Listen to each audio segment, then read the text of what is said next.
ओम नमः शिवाय. नमस्कार भक्त हो. आज आपण जाणून घेणार आहोत भारतातील पहिले आणि अत्यंत प्राचीन असे सोमनाथ ज्योतिर्लिंग कसे प्रगट झाले, त्यामागची अद्भुत कथा काय आहे आणि चंद्रदेवाने भगवान शंकरांची कठोर तपस्या करून हे दिव्य ज्योतिर्लिंग कसे स्थापित केले. पुरातन काळात ब्रह्मदेवाचे मानसपुत्र दक्ष प्रजापती यांना 27 कन्या होत्या.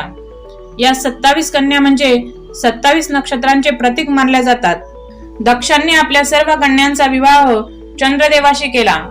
सुरुवातीला चंद्रदेव सर्व पत्नींची समान प्रेमाने वागत होते, परंतु कालांतराने त्यांना रोहिणी अत्यंत प्रिय वाटू लागली. रोहिणीच्या सहवासात ते अधिक वेळ घालवू लागले आणि इतर 26 पत्नीकडे दुर्लक्ष करू लागले. दुःखी झालेल्या कन्या आपल्या वडिलांकडे म्हणजे दक्ष प्रजापतीकडे गेल्या. त्यांनी सांगितले, पिताश्री, चंद्रदेव आम्हाला समान मान देत नाहीत, ते फक्त रोहिणीवरच प्रेम करतात. दक्ष प्रजापतींना अत्यंत राग आला. त्यांनी चंद्रदेवाला समज दिली, परंतु चंद्रदेवाने ती गांभीर्याने घेतली नाही.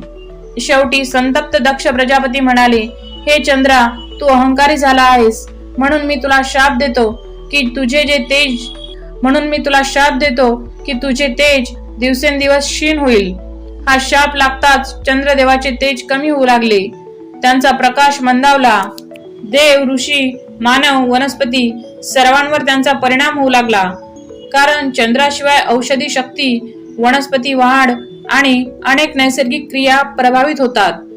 संपूर्ण सृष्टी चिंतेत पडली. देवतांनी ब्रह्मदेवाकडे जाऊन उपाय विचारला. ब्रह्मदेव म्हणाले, दक्षाचा शाप पूर्णपणे टळणार नाही, पण चंद्राने भगवान महादेवाची उपासना केली तर त्याला शापातून मुक्तीचा मार्ग मिळेल. ब्रह्मदेवाच्या सांगण्यावरून चंद्रदेव पृथ्वीवर आले. ते गुजरात मधील पवित्र प्रभास क्षेत्रात गेले. याच ठिकाणी आजचे सोमनाथ मंदिर आहे. चंद्रदेवाने समुद्र किनाऱ्यावर आसन मांडले. त्यांनी अन्न, जल, सुख सोयी यांचा त्याग केला. रात्रंदिवस ते फक्त एकच मंत्र जपत होते, ओम नमः शिवाय, ओम नमः शिवाय. दिवस गेले, महिने गेले. चंद्रदेवांची तपस्या अधिकाधिक कठोर होत गेली. शेवटी भगवान शंकर त्यांच्या समोर प्रगट झाले. दिव्य ज्योती, जटाजूट, गळ्यात नाग, अंगावर भस्म आणि करुणेने भरलेले नेत्र. महादेव म्हणाले, हे सोम, मी तुझ्या भक्तीवर प्रसन्न आहे, वर माग. चंद्रदेव नम्रतेने म्हणाले, प्रभो, मला क्षमा करा, माझे तेज नष्ट होत आहे, मला शापातून मुक्त करा. भगवान शंकर म्हणाले, दक्षाचा शाप पूर्णपणे नाहीसा होणार नाही, परंतु मी त्याचे रूपांतर करतो. त्यानंतर महादेवांनी वर दिला, एका पक्षात तुझे तेज कमी होईल आणि दुसऱ्या पक्षात तुझे तेज पुन्हा वाढेल. यामुळेच आज आपण कृष्ण पक्ष आणि शुक्ल पक्ष पाहतो आणि पौर्णिमेला पूर्ण तेजस्वी होतो. आता आपण जाणून घेऊया सोमनाथ हे नाव कसे पडले. चंद्रदेवांचे एक नाव सोम आहे. भगवान शंकरांनी सोमाचे रक्षण केले, म्हणून ते तेथे सोमनाथ म्हणजे सोमाचे नाथ, चंद्राचे स्वामी म्हणून प्रसिद्ध झाले. चंद्रदेवाने अत्यंत कृतज्ञतेने त्या स्थानी शिवलिंगाची स्थापना केली. तेच पुढे सोमनाथ ज्योतिर्लिंग म्हणून प्रसिद्ध झाले. शिवपुराणानुसार 12 ज्योतिर्लिंगांमध्ये सोमनाथाला पहिले स्थान दिले जाते. असे मानले जाते की येथे भगवान शंकर स्वतः अनादि ज्योती स्वरूपाने विराजमान आहेत. समुद्राच्या किनारी उभे असलेले हे मंदिर भक्तांना सांगते, तेज कमी झाले तरी निराश होऊ नका, शिवकृपेने ते पुन्हा वाढू शकते. मंदिराचा इतिहास. सोमनाथ मंदिर अनेक वेळा आक्रमणात उद्ध्वस्त झाले, पण प्रत्येक वेळी ते पुन्हा उभे राहिले. यामुळे सोमनाथ हे केवळ मंदिर नाही, तर सनातन धर्माच्या अमर श्रद्धेचे प्रतीक मानले जाते. आजचे भव्य मंदिर भारताच्या अदम्य आत्मविश्वासाचे दर्शन घडवते. कथेतील आध्यात्मिक संदेश.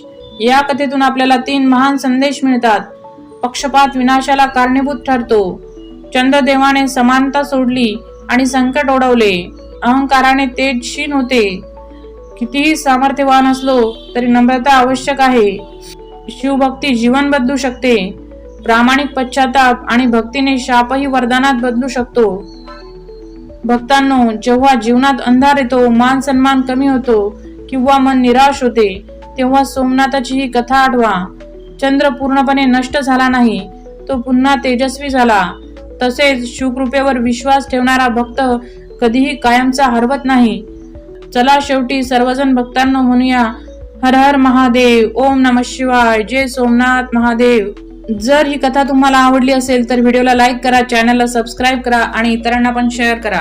पुढील भागांमध्ये आपण दुसऱ्या ज्योतिर्लिंगाची स्थापना कशी झाली हे बघणार आहोत. धन्यवाद.